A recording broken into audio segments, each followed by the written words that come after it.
নমস্কার, আপনারা দেখছেন চ্যানেল এবিসি। আমি বিজয়, আর প্রত্যেক দিনকার মতো আপনাদের সামনে উপস্থিত হয়ে গেছি।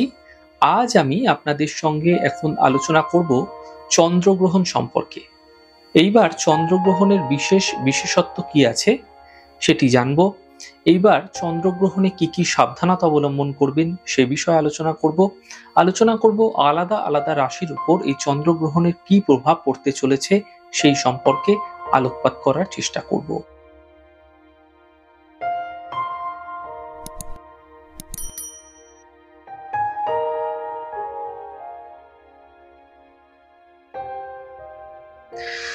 দেখুন, এবার যে চন্দ্রগ্রহণ হচ্ছে তা উপচ্ছায়া চন্দ্রগ্রহণ, অর্থাৎ একে সম্পূর্ণ চন্দ্রগ্রহণ বলা যায় না।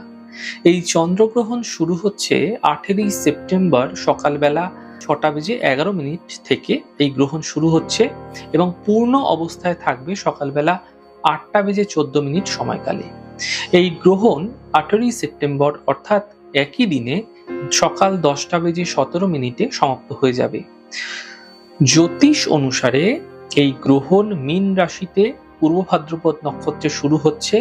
এই গ্রহণ ভারতবর্ষে অদৃশ্য থাকবে, দেখা যাবে না। যখন সূর্যগ্রহণ লাগে অথবা চন্দ্রগ্রহণ লাগে এর সাথে অনেক ধরনের নিয়ম লাগু হয়ে যায় এবং অনেক ধরনের সাবধানতা পালন করার কথা বলা হয়ে থাকে। তো এইবার চন্দ্রগ্রহণে এই সময়কালে কোনো সাবধানতা অবলম্বন আপনাদের করতে হবে। দেখুন, যদি কোনো গ্রহণ হয় তাহলে গ্রহণের সাথে সূতক লেগে যায় এবং গ্রহণে অনেক ধরনের সাবধানতা অবলম্বন করতে হয়ে থাকে। যেহেতু এবার উপচ্ছায়া চন্দ্রগ্রহণ হচ্ছে, যে গ্রহণে কোনো ধরনের সূতক লাগছে না, প্রথমত গ্রহণ এইবার ভারতবর্ষে দেখা যাবে না, অদৃশ্য থাকবে, এই একটি কারণ বিশেষভাবে। এবং দ্বিতীয়ত এটি সম্পূর্ণ গ্রহণ হচ্ছে না, অর্থাৎ উপচ্ছায়া চন্দ্রগ্রহণ হচ্ছে, তাই এইবার গ্রহণে সূতক লাগছে না। এই চন্দ্রগ্রহণে খাওয়া দাওয়ার ক্ষেত্রে, শোয়ার ক্ষেত্রে, ওঠার ক্ষেত্রে, পূজা উপাসনার ক্ষেত্রে কোনো নিয়ম এবার লাগু হচ্ছে না। এই গ্রহণে সকল ব্যক্তি সাধারণ জীবন আপনারা পালন করতে পারেন, এতে কোনো বড় সমস্যা নেই। শুধুমাত্র আপনারা এটা করতে পারেন, এই চন্দ্রগ্রহণের কারণে আপনারা চন্দ্রগ্রহণের সময়কালে মন্ত্রের জপ করতে পারেন এবং এরপর আপনি দান করে আপনার বিভিন্ন সমস্যার সমাধান করতে পারেন। দেখুন, আমি প্রথমেই আপনাদের বললাম যে চন্দ্রগ্রহণ লাগবে, চলছে, তা যেহেতু মীন রাশিতে চন্দ্রগ্রহণ লাগছে পূর্ব ভাদ্রপদ নক্ষত্রে, তো সেখান থেকে আগামী 15 দিন থেকে 1 মাস পর্যন্ত যে সময়কাল, এই গ্রহণের প্রভাব আপনার জীবনের উপর অবশ্যই পড়বে। কোন রাশিতে গ্রহণের কি প্রভাব পড়তে চলেছে সেগুলো এবার আমরা একটুখানি দেখে নিই। দেখুন, যারা মেষ রাশির মানুষ রয়েছেন তাদের ক্ষেত্রে পারিবারিক সমস্যার স্থিতি আপনার জন্য তৈরি হতে পারে এই সময়কালে 1 মাসের মধ্যে।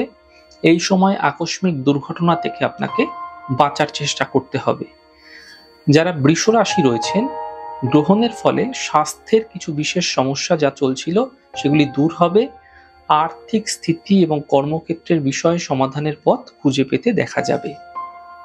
মিথুন রাশি, গ্রহণের ফলে জীবনে বড় যে সমস্যা চলছিল সেগুলোর সমাধান মিলবে।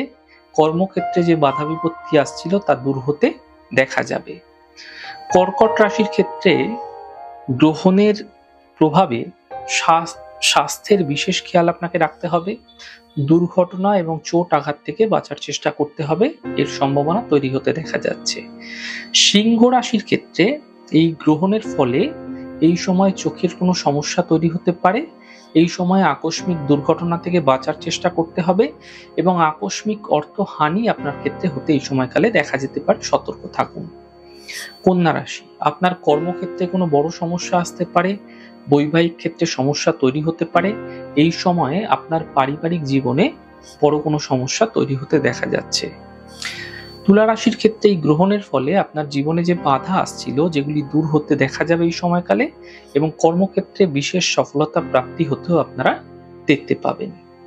বৃশ্চিক রাশির ক্ষেত্রে এই গ্রহণের ফল 1 মাস যাবত স্বাস্থ্য সম্বন্ধীয় সমস্যা কিন্তু তৈরি হতে দেখা যেতে পারে এবং কর্মক্ষেত্রে হঠাৎ করে কোনো সমস্যা তৈরি হতে দেখা যেতে পারে।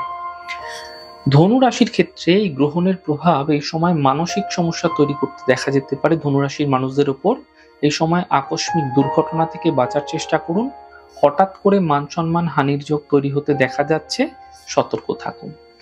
মকর রাশির ক্ষেত্রে এই গ্রহণের ফলে কর্মক্ষেত্রে লাভদায়ী কোনো পরিবর্তন হতে পারে। আপনার কাজ যে সকল ধরনের বাধা বিপত্তি আসছিল সেগুলো দূর হতে দেখা যেতে পারে। কুম্ভ রাশির মানুষদের ক্ষেত্রে গ্রহণের ফলে স্বাস্থ্য সম্বন্ধীয় সমস্যা কিছুটা বাড়বে। কর্মক্ষেত্রে এই সময় বুঝে আপনাকে সিদ্ধান্ত নিতে হবে। মীন রাশিতে যেহেতু গ্রহণ হচ্ছে, মীন রাশির মানুষদের ক্ষেত্রে বৈবাহিক জীবনে এবং সম্পর্কের মধ্যে কিছুটা অবনতি ঘটতে পারে এবং আকস্মিক দুর্ঘটনা থেকে এই সময়কালে আপনাকে বাঁচার চেষ্টা করতে হবে। তাহলে আজ জানলাম গ্রহণের বিশেষত্ব, এইবার কি আছে এবং কোন রাশির ক্ষেত্রে গ্রহণের কি প্রভাব পড়তে পারে এবং কি কি নিয়ম আপনাদের ক্ষেত্রে অবলম্বন এবার করা উচিত এবং উচিত নয় সেই সম্পর্কে।